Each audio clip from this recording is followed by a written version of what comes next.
Hello everyone, this is doctor Anubha Sharma और आज हम डिस्कस करने वाले हैं unit 7 that is continuity of life का पार्ट 8, जिसके अंदर हम डिस्कस करेंगे जीन रेगुलेशन।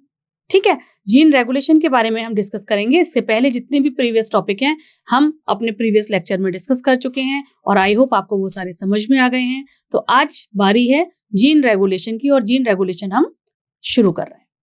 तो सबसे पहले हम डेफिनेशन देखेंगे कि जीन रेगुलेशन होता क्या है। जीन रेगुलेशन क्या है? The synthesis of a particular gene product The synthesis of a particular gene product is controlled by a mechanism which is collectively called gene regulation.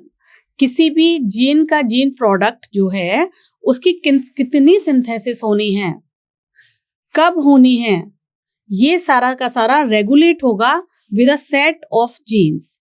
ठीक है, तो उसको जीन रेगुलेशन कहा जाता है। एक पूरी मैकेनिज्म है जिसके बारे में हम अब इस लेक्चर में डिस्कस करेंगे वन बाय वन। ठीक है, तो genes whose product are require at all times और remain switched on all the time, such as glycolysis metabolism. कुछ ऐसे जीन हैं जिसके हर वक्त स्विच ऑन रहना जरूरी है, क्योंकि वो मेटाबॉलिक पाथवे तो हर वक्त हमारी बॉडी में चलते रहते हैं। हम हैं या कोई प्रोकैरियोटिक सेल भी है, उसमें लगातार एनर्जी की जरूरत पड़ती है। तो glycolysis one of the metabolic pathway जो हर वक्त बॉडी में चलता रहेगा। तो इस मेटाबॉलिज्म के लिए जितने भी जीन्स चाहिए इसको रेगुलेट करने के लिए, वो तो हमेशा स्विच ऑन रहने वाले हैं, है ना? बात समझ में आ रही है? तो ये तो हर वक्त स्विच ऑन रहेंगे। तो इस तरीके के जीन्स को जो कि एक्सप्रेस होते हैं एट अ मोर और लेस कांस्टेंट लेवल, जो हमेशा मोस्टली ऑन रहते हैं, उनको कहा जाता है कॉन्स्टिट्यूटिव जीन्स और हाउसकीपिंग जीन्स। जो ज्यादातर ऑन रहते हैं, जिनकी हर वक्त एसेंशियल पाथवे है, बॉडी में जरूरत है, तो उस तरीके के जीन्स को बोला जाता है हाउसकीपिंग जीन या कॉन्स्टिट्यूटिव जीन्स। ठीक है, ओके। जबकि कुछ जीन होते हैं जो हमेशा एक्सप्रेस नहीं करते अपने आप को, वो जब उसकी रिक्वायरमेंट है तब वो स्विच ऑन हो जाते हैं, अपना प्रोडक्ट बनाते हैं, और जब रिक्वायरमेंट नहीं है उस टाइम वो स्विच ऑफ पोजीशन में रहते हैं।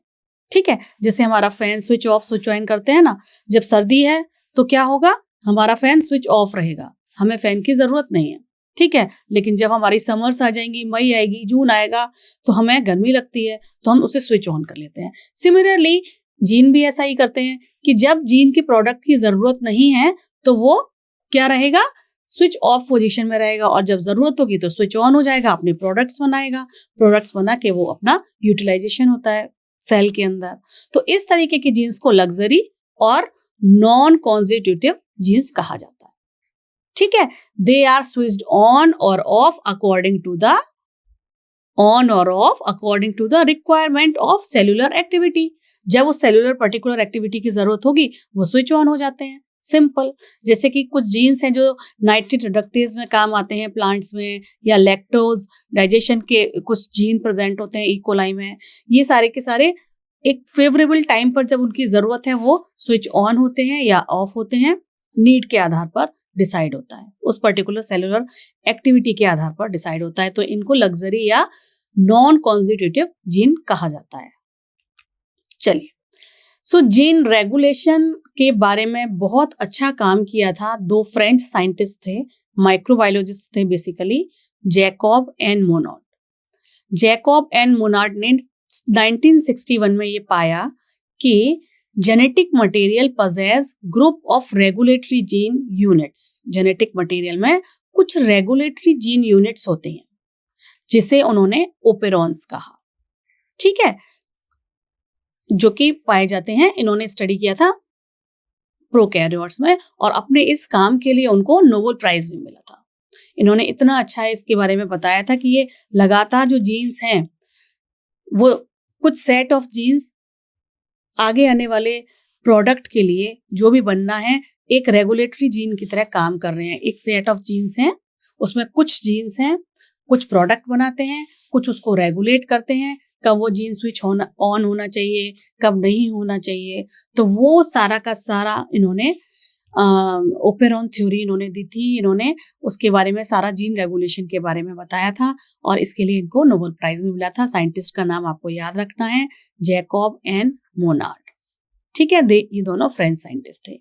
तो they actually propose the transcription of a set of contiguous structural gene is regulated by two controlling element. इन्होंने कहा कि स्ट्रक्चरल जीन का जो प्रोडक्ट है वो बनेगा या नहीं, वो जो भी जिस भी mRNA को ट्रांसक्राइब करने वाले हैं और फिर उस mRNA के थ्रू कोई एंजाइम बनने वाला है, यानी कि उसका प्रोडक्ट हम सिंपल भाषा में बात करें तो बनेगा या नहीं, ये दो कंट्रोलिंग एलिमेंट पर डिपेंड करता है। वो कौन कौन से होते हैं? एक है इंड्यूसिबल और दूसरा प्रोसेस जो कहा जाएगा उसे रिप्रेसिबल बोलते हैं। इंड्यूसिबल में क्या होगा? In this process gene regulation occur when addition of a substrate or inducer, अगर हमने किसी एक प्लेट में जहां हमने ई कोलाई ग्रो किया हुआ है, अगर हमने कुछ एक सबस्ट्रेट डाल दिया या इंड्यूसर डाल दिया तो उसकी उस पर्टिकुलर इंड्यूसर की प्रेजेंस में जीन स्विच ऑन होंगे या ऑफ होंगे, या फिर हम ऐसे कह सकते हैं कि अगर हमने इंड्यूसर डाला है तो स्विच ऑन हो जाएगी सिंथेसिस ऑफ एंजाइम्स, यानी कि जो स्ट्रक्चरल जीन के बारे में मैं बात कर रही थी वो अपने प्रोडक्ट बनाना शुरू कर देंगे इन the presence of that inducer. उसे इंड्यूसिबल कहा जाता है। ठीक है, एलिमेंट तो स्विच ऑन हो जाएंगी, synthesis of enzyme needed for the breakdown of that inducer. जैसे कि ये अगर मैं आपको एक जीन स्ट्रक्चर बना के दिखाऊं तो यहाँ पर से फॉर एग्जाम्पल हम लिख देते हैं X, Y, Z। ये तीनों स्ट्रक्चरल जीन है, यहां से लेके यहां तक स्ट्रक्चरल जीन है। ठीक है, अब ये किसी प्रोडक्ट को बनाने वाले हैं, तो ये प्रोडक्ट अगर यहाँ कोई एक इंड्यूसर प्रेजेंट है, ठीक है, यहाँ पर हमारा ऑपरेटर हो गया, यहाँ पर हमारा प्रमोटर हो गया, यहाँ पर अदर जीन हो गए। ठीक है, तो अगर ये इंड्यूसिबल प्रेजेंट है तो वो अपनी प्रेजेंस से क्या ऐसा कर सकता है कि ये अपने जो स्ट्रक्चरल जीन है अपना प्रोडक्ट बना पाए। तो अगर इसकी प्रेजेंस से स्ट्रक्चरल जीन अपना प्रोडक्ट बना पा रहे हैं या ट्रांसक्रिप्शन कर पा रहे हैं तो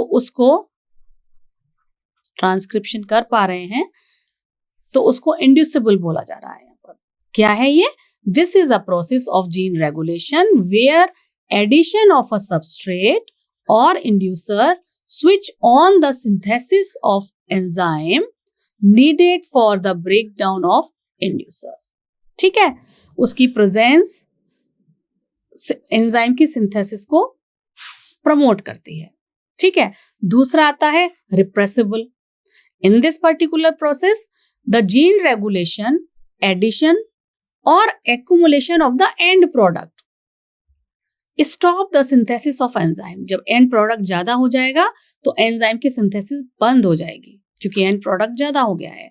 needed for the formation, this phenomena is also called feedback repression. कोई चीज हमने स्विच ऑन करी, रिएक्शन होती जा रही है, एंड प्रोडक्ट इतना ज्यादा हो गया कि उसने फिर वहां पर इंफॉर्मेशन पहुंचा दी कि अब बहुत हो गया है, अब स्विच ऑफ कर दीजिए, अब प्रोडक्ट आगे मत बनाइए। ठीक है, तो इसे रिप्रेसिबल बोलते हैं। Now come to the Operon model. So, according to the Operon model, several gene code for an enzyme in some metabolic pathway are present in a sequence of chromosomes. मैंने आपको बताया कि क्रोमोसोम्स पर जितने भी gene लगे हुए हैं उसमें सेवरल जीन वो रेस्पॉन्सिबल होते हैं कि एंजाइम सिंथेसाइज होगा या नहीं, जितने भी हैं मेटाबॉलिक पाथवे को रेगुलेट करने के लिए। So, the expression of structural gene are controlled by some regulatory genes। तो कुछ regulatory genes होते हैं जो ये रेगुलेट करते हैं कि जो स्ट्रक्चरल जीन है वो अपना एक्सप्रेशन दे या ना दे। एक्सप्रेशन यहाँ पर क्या बता रहा है कि वो mRNA बनाए या ना बनाए, है ना। mRNA बनेगा, फिर उससे क्या बनेगा, फिर उससे प्रोटीन बनेगी, सिंपल सी बात है। तो अपना वो स्ट्रक्चरल जीन एक्सप्रेस करे या ना करे ये कंट्रोल होता है कुछ रेगुलेटरी जीन्स से। सो द ओपेरोन का क्या मतलब हुआ? It is a unit of gene expression and regulation. Gene कैसे एक्सप्रेस करेगा और कैसे रेगुलेट होगा उसका एक्सप्रेशन, उसे ओपेरॉन कहा जाता है। तो इस ओपेरॉन सिस्टम में कितने जीन्स होते हैं और वो कैसे कैसे लगे होते हैं, इसके बारे में हम पढ़ लेते हैं। तो सबसे पहला जो पार्ट है वो है स्ट्रक्चरल जीन ओपेरॉन में। ठीक है, तो स्ट्रक्चरल जीन को क्या कहा जाता है? इसको सिस्ट्रॉन भी कहा जाता है, क्योंकि वो जीन जो एक्सप्रेस कर पाए और प्रोटीन सिंथेसाइज कर पाए, that is known as cistron. So the structural gene also called cistron are any gene or many genes other than the regulatory genes whose product or enzyme are involved in a specific biosynthetic pathway and whose expression is coordinately controlled। ठीक है, तो जिसके product जो है involve होते हैं किसी भी एक बायोसिंथेटिक पाथवे में और जिसका एक्सप्रेशन जो है कितना होना है और कब होना है, ये पूरी तरीके से कंट्रोल्ड होता है विद सम रेगुलेटरी जीन्स। ये होते हैं स्ट्रक्चरल जीन, इसका पहला पार्ट। दूसरा पार्ट होता है ऑपरेटर सीक्वेंसेस। देखिए ये इस डायग्राम में मैं पहले आपको समझा देती हूँ। ये ओपेरॉन है, यहाँ लिखा हुआ है ना ओपेरॉन। ओपेरॉन में कितना पार्ट हुआ अभी हमने पढ़ा, ये स्ट्रक्चरल जीन जो अपने प्रोडक्ट्स बनाएंगे AYZ। यहाँ पर 3 जीन्स का नाम दिया हुआ है AYZ, ये स्ट्रक्चरल जीन है। दूसरा पार्ट इस ओपेरॉन में क्या क्या है? दूसरा पार्ट ये O है जिसे हम बोल रहे हैं ऑपरेटर सीक्वेंस। फिर अगला पार्ट क्या है? फिर है ये प्रमोटर रीजन। तो कंट्रोल एलिमेंट और स्ट्रक्चरल जीन, इन पूरे को मिलाकर कहा जाता है ओपेरॉन। और इस ओपेरॉन को कब स्विच ऑन होना है, कब स्विच ऑफ होना है, इसको पूरी तरीके से रेगुलेट करता है कुछ रेगुलेटरी सीक्वेंस जो जस्ट प्रमोटर के बाद प्रेजेंट होते हैं, जिसे यहाँ पर I से आपको डिनोट किया गया है। ठीक है, अब आपको ओपेरॉन समझ में आ गया सारा। स्ट्रक्चरली हमने डिस्कस कर लिए थे, अब हम ये O पार्ट डिस्कस करने जा रहे हैं जिसे कहा जा रहा है operon operator sequence. It control, these are control elements such as operator sequence which is a DNA sequence that regulate transcription of a structural gene। तो ये क्या रेगुलेट करता है? ये रेगुलेट करता है कि स्ट्रक्चरल जीन, ये जो स्ट्रक्चरल जीन है इनसे कितना ट्रांसक्रिप्शन होना है, इस चीज को रेगुलेट करेगा ये ऑपरेटर। ठीक है, फिर है regulator genes, the genes whose product recognize the control element। और इसका प्रोडक्ट क्या होता है? इसका प्रोडक्ट होता है रिप्रेसर। ठीक है, example a repressor which bind to the operator sequence of the same operon to regulate the transcription. ये है रेगुलेटरी जीन्स।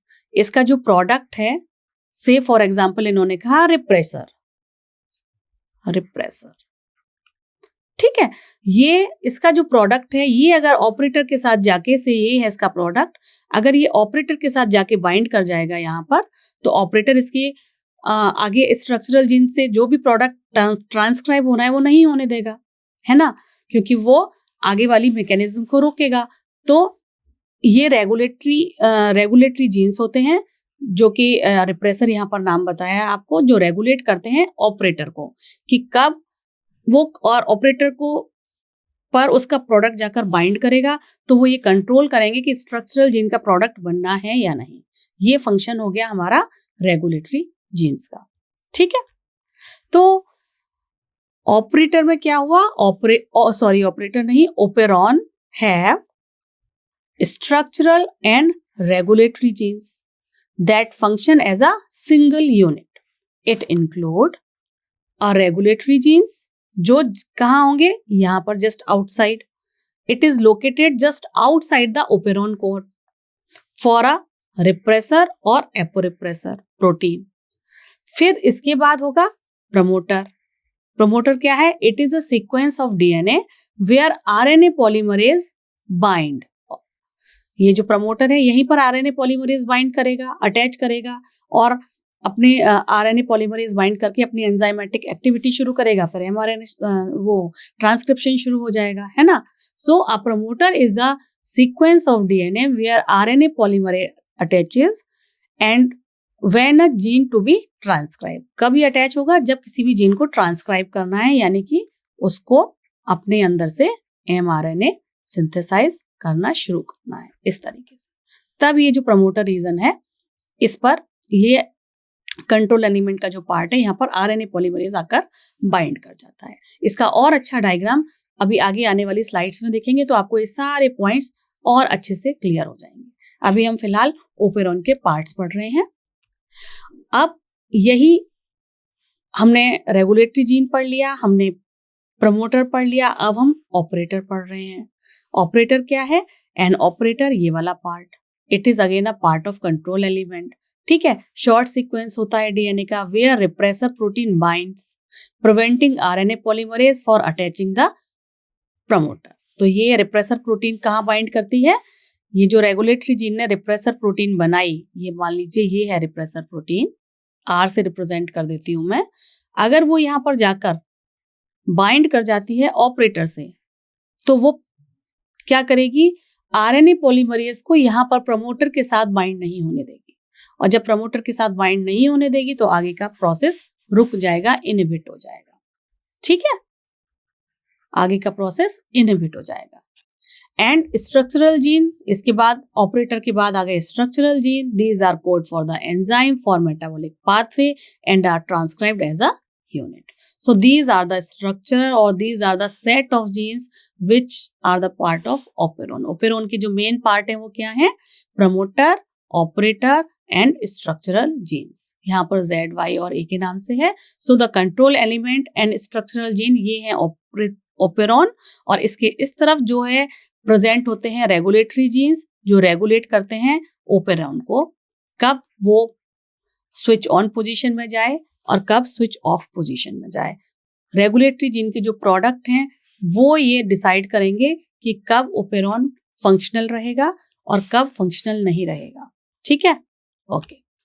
सो ओपेरॉन में फर्स्ट जो हम पढ़ रहे हैं इस टाइम वो है inducible operon. In E coli breakdown of lactose require 3 enzymes. Lactose क्या है? It is a energy source. इसके ब्रेकडाउन, और ये आपको पता है ये डाइसैकेराइड होता है। ठीक है, तो डाइसैकेराइड तो यूटिलाइज नहीं होता बॉडी में। हमारी बॉडी में क्या यूटिलाइज होता है? हमारी बॉडी में तो मोनोसैकेराइड यूटिलाइज होता है, आपको पता है, बायोमोलिक्यूल्स में आपने पढ़ा है। तो ये जो लैक्टोज है, लैक्टोज ये हमारी बॉडी में जब ग्लूकोज नहीं होगा, ग्लूकोज प्लस गैलेक्टोज, तो जो लैक्टोज होता है उसका ब्रेकडाउन होगा इन ग्लूकोज एंड गैलेक्टोज। फिर ये जो ग्लूकोज है वो यूटिलाइजेशन, उसका यूटिलाइजेशन होता है for other metabolic pathway like glycolysis and all. ठीक है, एनर्जी रिक्वायरमेंट के लिए।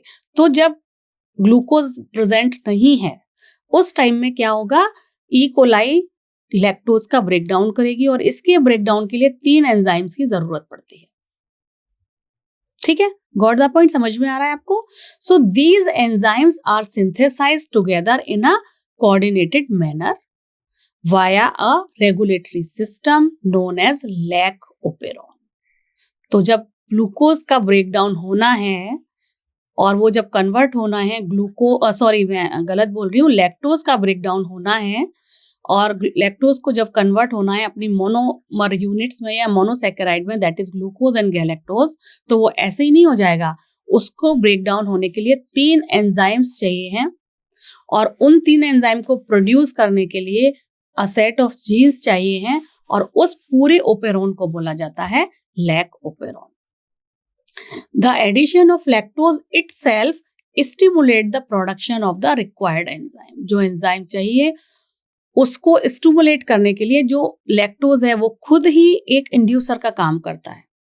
ठीक है, और इसीलिए वो खुद ही इंड्यूसर का काम करता है, तो यानी कि वो जीन रेगुलेशन में पार्टिसिपेट कर रहा है। इसीलिए इस सिस्टम को इंड्यूसिबल सिस्टम कहा जाता है। लैक ओपेरॉन को क्यों कहा जाता है? क्योंकि उसकी प्रेजेंस में ही वो रेगुलेट कर पाएगा कि एंजाइम सिंथेसाइज करो ताकि मेरा ब्रेकडाउन हो और मैं कन्वर्ट हो जाऊं अपनी मोनोसैकेराइड यूनिट में, ताकि ग्लूकोज यूटिलाइज हो जाए ग्लाइकोलिसिस पाथवे में एनर्जी प्रोडक्शन के लिए। ठीक है, समझ में आ रहा है? Okay.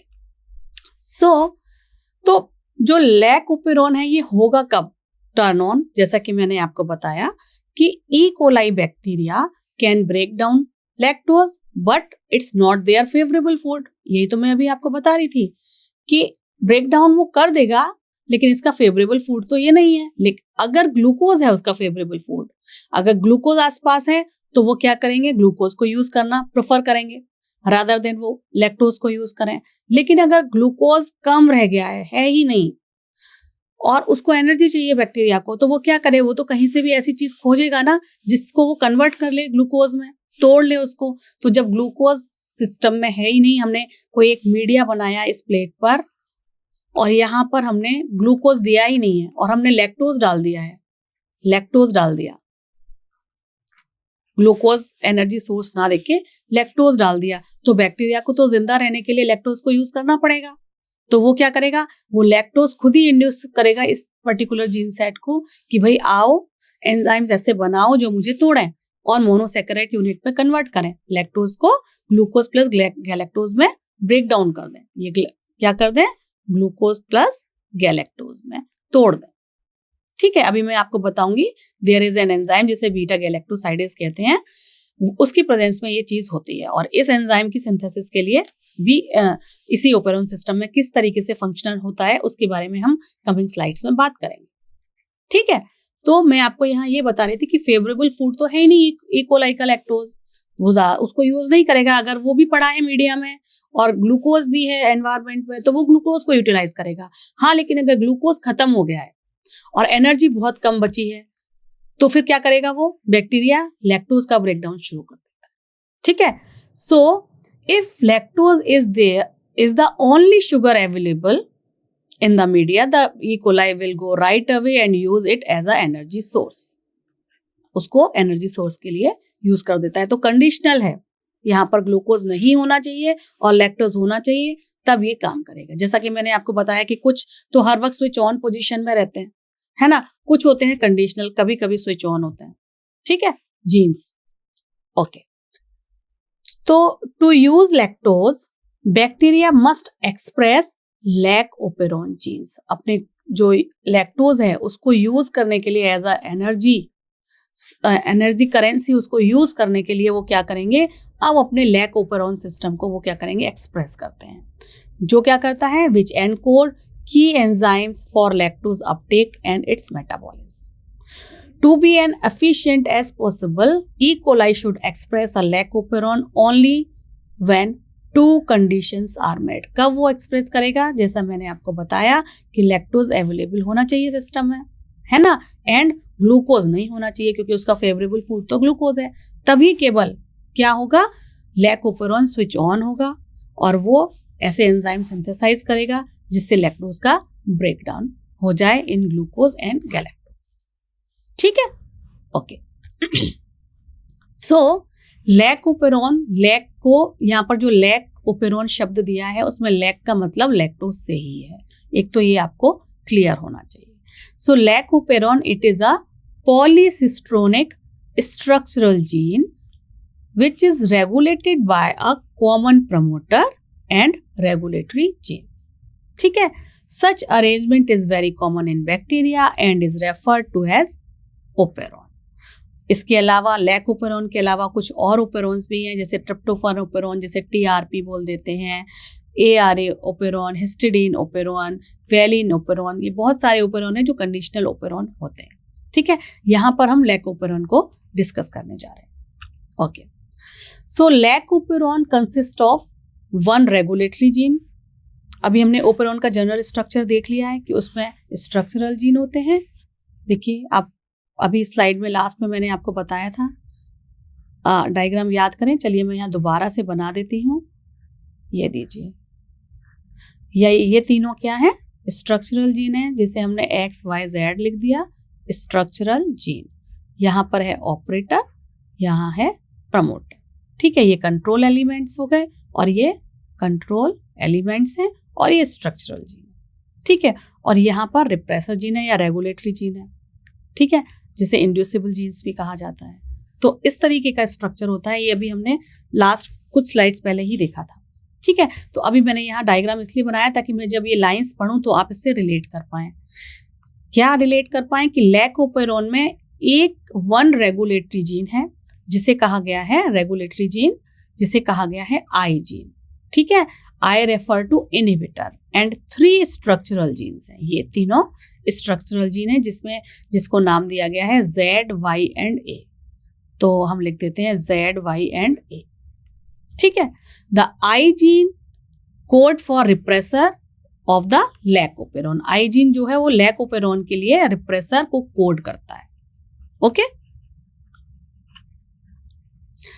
Z gene code for beta galactosidase. मैंने अभी आपको बताया था ना, एक जीन होता है जो कि लैक्टोज की ब्रेकडाउन के लिए रेस्पॉन्सिबल है। तो वो जो जेड जीन है एक्स जेड वाई और ए में, that is actually responsible for the synthesis of beta galactosidase, B gal बोलते हैं, इसकी सिंथेसिस करता है, which is primarily responsible for the hydrolysis of the disaccharide lactose into its monomeric unit galactose and glucose. ये बहुत ही important point है, आपको याद होना चाहिए। क्या याद होना चाहिए?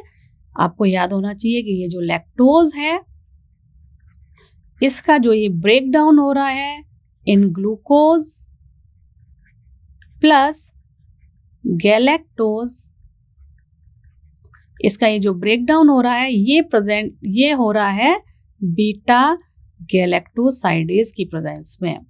ठीक है, और ये डाइसैकेराइड है और ये इसकी मोनोसैकेराइड है या मोनोमरिक यूनिट है, और इसके बाद ही तो ये ग्लूकोज यूज होगा, मैंने आपको बताया ना। तो इस बीटा गैलेक्टोसाइडेज को कौन सा जीन कोड कर रहा है? ये जेड जीन कोड कर रहा है। कौन सा जीन कोड कर रहा है? जेड जीन कोड कर रहा है। सो ये पूरा आपको बहुत ही इंपॉर्टेंट पार्ट है, ये आपको याद होना चाहिए। बहुत ही सिंपल है, इसमें कोई बहुत बड़ी साइंस नहीं है, सिर्फ डाइसैकेराइड को मोनोमर यूनिट में जो तोड़ने में जो एंजाइम हेल्प कर रहा है वो आपको याद करना है। ठीक है, क्लियर हुआ? ओके, सो ये देखिए, अब इस पिक्चर को, इस इमेज को बहुत ध्यान से देखकर आप सारा मैं जो लैकोपेरोन इस टाइम बताने वाली हूँ आपको समझ आ जाएगा। ठीक है, ये सेट ऑफ जीन अभी हमने ओपेरोन पढ़ लिया था ना। ये तीनों क्या है? ये तीनों है structural gene, Z, Y and A. ठीक है, स्ट्रक्चरल जीन के बगल में क्या है? ऑपरेटर। उसके बगल में क्या था? प्रमोटर। ये पूरा का पूरा क्या है? ओपेरोन। और इसके बगल में है इंड्यूसिबल जीन्स जो कि रेगुलेटरी जीन है। ठीक है, ओके। तो जब इंड्यूसर एब्सेंट है, यहाँ पर इंड्यूसर क्या है? इंड्यूसर है यहाँ पर लैक्टोज। लैक्टोज जब है ही नहीं, लैक्टोज की प्रेजेंस ही नहीं है, भरपूर मात्रा में ग्लूकोज प्रेजेंट है, लैक्टोज है ही नहीं मीडिया में, तो क्या होगा? ये जो आई जीन है, जो रेगुलेटरी जीन है, जिसे इनहिबिटर जीन बोल रहे हैं, ये एक रिप्रेसर प्रोटीन को कोड कर देता है। रिप्रेसर एमआरएनए को कोड करेगा जो कि एक रिप्रेसर प्रोटीन बना लेगी, और ये रिप्रेसर प्रोटीन ऑपरेटर के साथ जाकर बाइंड कर जाएगी। जब ये रिप्रेसर ऑपरेटर के साथ जाकर बाइंड कर जाएगी तो क्या होगा? ये आरएनए पॉलीमरेज को प्रमोटर के साथ बाइंड यहाँ पर नहीं होने देगी। आरएनए पॉलीमरेज जो है प्रमोटर के साथ बाइंड नहीं होगा। जब बाइंड नहीं होगा तो ट्रांसक्रिप्शन नहीं होगा इन प्रोडक्ट्स का। ठीक है, ट्रांसक्रिप्शन नहीं होगा, कोई प्रोडक्ट नहीं आएगा इन द एब्सेंस ऑफ इंड्यूसर। और अगर इंड्यूसर प्रेजेंट है तो यानी कि यहाँ पर लैक्टोज प्रेजेंट है, यहाँ पर लैक्टोज एब्सेंट था। लैक्टोज प्रेजेंट है तो क्या होगा? तो जब लैक्टोज प्रेजेंट होगा तो इंड्यूसर ने फिर से वही किया, रिप्रेसर एमआरएनए बनाया, रिप्रेसर प्रोटीन बनाई, लेकिन यहाँ पर लैक्टोज, ये येलो में लैक्टोज दिखाया हुआ है, लैक्टोज प्रेजेंट है तो it act as a inducer, मैंने बताया था आपको। तो ये लैक्टोज ही जाकर इसके रिप्रेसर के साथ बाइंड कर जाता है और इस रिप्रेसर को क्या करता है? इनएक्टिवेट कर देता है, इसको इनएक्टिवेट कर देता है। जब ये इनएक्टिवेट हो जाएगा तो ये ऑपरेटर के साथ बाइंड नहीं करेगा, जाके बाइंड नहीं कर पाएगा तो आरएनए पॉलीमरेज प्रमोटर के पास आकर बाइंड कर जाएगा। यहाँ पर आरएनए पॉलीमरेज, ये क्या है? RNA polymerase. और जब वो बाइंड कर जाएगा तो ट्रांसक्रिप्शन शुरू हो जाएगा।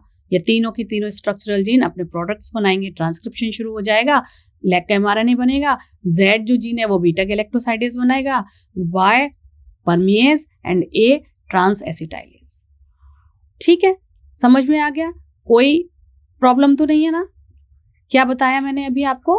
मैंने अभी आपको बताया इन द एब्सेंस ऑफ इंड्यूसर जब इंड्यूसर प्रेजेंट नहीं है, मीन्स जब लैक्टोज प्रेजेंट नहीं है, तो क्या होगा, यहाँ पर कोई भी इस रिप्रेसर को रोकने वाली चीज नहीं है। इंड्यूसर प्रेजेंट नहीं है तो रिप्रेसर अपनी रिप्रेसर प्रोटीन बनाएगा और वो रिप्रेसर प्रोटीन जाके ऑपरेटर पर बाइंड हो जाएगी। ऑपरेटर पर बाइंड हो गई तो ऑपरेटर रोक देगा आरएनए पॉलीमरेज को यहाँ पर बाइंड करने से। वो बाइंड नहीं हो पाएगी तो क्या होगा, ये स्ट्रक्चरल जीन अपना प्रोडक्ट नहीं बना पाएंगे। ठीक है, और ये कब होगा, जब लैक्टोज प्रेजेंट नहीं होगा। जब लैक्टोज प्रेजेंट होगा तो लैक्टोज खुद ही जाकर इसके रिप्रेसर के साथ बाइंड करेगा और इस रिप्रेसर को इनएक्टिवेट कर देगा। जब ये इनएक्टिवेट हो जाएगा, ये यहाँ जाके बाइंड नहीं करेगा, तो यहाँ पर क्या बाइंडिंग हो जाएगी, यहाँ आरएनए पॉलीमरेज जाके बाइंड हो जाएगा। और जब आरएनए पॉलीमरेज बाइंड हो जाएगा तो ट्रांसक्रिप्शन शुरू हो जाएगा। ट्रांसक्रिप्शन से लैक एमआरएनए बनेगा और लैक एमआरएनए के बाद ट्रांसलेशन शुरू हो जाएगा, जिससे रेस्पेक्टिव एंजाइम सिंथेसिस हो जाएगी। ठीक है, क्लियर हुआ आपको, ये इसकी मैकेनिज्म पूरी क्लियर हो गई लैक ओपेरॉन की। ओके, चलिए फिर नेक्स्ट स्लाइड पर चलते हैं। Lactose is a substrate for the enzyme beta galactosidase. ये मैंने आपको अभी बता दिया है, फिर भी यहाँ लिखा हुआ है, दोबारा रिवाइज हो गया हमारा। Lactose is act as a substrate for the enzyme beta galactosidase and it regulates switching on and off the operon. अभी हमने पूरा पिछले स्लाइड में डायग्राम से समझ लिया कि लैक्टोज की प्रेजेंस ही ये बताएगी कि रेगुलेटरी जीन्स को या उस पर्टिकुलर ओपेरॉन को ऑन होना है या ऑफ होना है। इसीलिए इसको क्या कहा जाता है, इंड्यूसर कहा जाता है। लैक्टोज को क्यों इंड्यूसर कहा जाता है, क्योंकि इसकी प्रेजेंस ही बताती है। जब ये प्रेजेंट होगा तो वो इंड्यूस करेगा सिस्टम को कि भैया एंजाइम बनाओ, इंड्यूस करेगा उसको स्विच ऑन करने के लिए, और जब वो नहीं होगा तो स्विच ऑफ कर देगा, है ना। तो ये अपने ही ब्रेकडाउन को इंड्यूस करता है खुद ही उन ओपेरॉन को स्विच ऑन करने के लिए। इन the absence of preferred carbon source like glucose, if lactose is provided in the growth medium of the bacterium, the lactose is transported into the cell through the action of permease. permease जो enzyme था उसके action से ये अंदर पहुंचता है और अंदर फिर बीटा गैलेक्टोसाइडेज इसका ब्रेक डाउन करके इसकी मोनोमर यूनिट में इसको क्या करता है, लैक्टोज को तोड़ देता है इसकी अपनी मोनोमर यूनिट्स में। दिस इज अनदर डायग्राम जिसको मैंने यहाँ पर दिखाया हुआ है। देखिए, ये प्रमोटर है, यहाँ लिखा हुआ है, ठीक है, ये ऑपरेटर है एंड ये स्ट्रक्चरल जीन्स है। जब यहाँ पर कोई इंड्यूसर नहीं है, यानी कि लैक्टोज नहीं है, तो ये एमआरएनए जो भी रिप्रेसर प्रोटीन बनाया वो एक्टिव था और जाके ये देखिए स्ट्रक्चर बना हुआ है, ये यहाँ पर जाकर बाइंड हो गया रिप्रेसर। तो क्या हुआ, नो ट्रांसक्रिप्शन नो ट्रांसलेशन, क्योंकि ये इनएक्टिव पड़े हुए हैं। लेकिन जब इंड्यूसर प्रेजेंट है यानी लैक्टोज प्रेजेंट है तो लैक्टोज ने यहाँ पर आके इस रिप्रेसर प्रोटीन के साथ बाइंड कर लिया, खुद ही इंड्यूस कर लिया, बाइंड कर लिया, तो इसने ये अपना अलग कॉम्प्लेक्स बना दिया। तो यहाँ पर आकर अपना आरएनए पॉलीमरेज बाइंड हो गए, तो उन्होंने इन तीनों एंजाइम को एक्टिवेट कर दिया थ्रू ट्रांसक्रिप्शन एंड ट्रांसलेशन। फिर ये जो लैक्टोज है ये इसका ब्रेकडाउन हो गया in glucose and galactose. Simple, दोबारा आपको दूसरे डायग्राम से भी सेम बात समझा दी गई है, ठीक है। Okay, so the repressor of the operon is synthesised from I gene. I gene जो था वो वहां से रिप्रेसर जो है ओपेरॉन का सिंथेसाइज होता है। Okay, the repressor protein bind to the operator region of the operon and prevent RNA polymerase from transcribing the operon in the absence of lactose. ठीक है, हम समझ चुके हैं इस बात को, इस पॉइंट को। नेक्स्ट पॉइंट क्या है, in the presence of an inducer. ये पॉइंट भी हम समझ चुके हैं, सच एज लैक्टोज और allolactose the repressor is inactive by interacting with the inducer. This allow RNA polymerase to assist the promoter and transcription proceed. वो जाकर promoter से बाइंड कर जाता है और ट्रांसक्रिप्शन प्रोसीड हो जाता है। Essentially, the regulation of lac operon can also be visualized as regulation of enzyme synthesis by its substrate. Enzyme और सबस्ट्रेट वाला एंजाइम सिंथेसिस भी तो ऐसे ही होती है, सबस्ट्रेट प्रेजेंट होगा तो एंजाइम सिंथेसिस होती है, ठीक है। अगर वो नहीं है तो एंजाइम क्यों सिंथेसिस होगी। सिमिलर वे में भी यहाँ पर लैक ओपेरॉन रेगुलेट होता है। Regulation of lac operon by repressor is refers to as negative regulation. जब रिप्रेसर के थ्रू ये रेगुलेट होता है तो इसे नेगेटिव रेगुलेशन कहते हैं। हालांकि इसका पॉजिटिव रेगुलेशन भी होता है in the presence of cyclic AMP. इसे हंगर सिग्नल्स भी बोलते हैं। हंगर सिग्नल्स जब ग्लूकोज काफी कम मात्रा में रह जाता है तब साइक्लिक एएमपी पॉजिटिव रेगुलेशन देके उसको रेगुलेट करती है लैकोपेरोन को, मगर ये अभी आपके सिलेबस में नहीं है तो इसको हम और ज्यादा डिटेल में नहीं ले रहे। ठीक है, so this is all about the gene regulation, operon and lac operon. I hope आपको सारे पॉइंट्स क्लियर हो गए हैं। Still if you have any query write down in the comment box, we will discuss it later on. तब तक खुश रहिए, खूब पढ़ाई करिए ताकि आपके एग्जाम बहुत अच्छे नंबरों से क्वालिफाई हो सके। Thank you.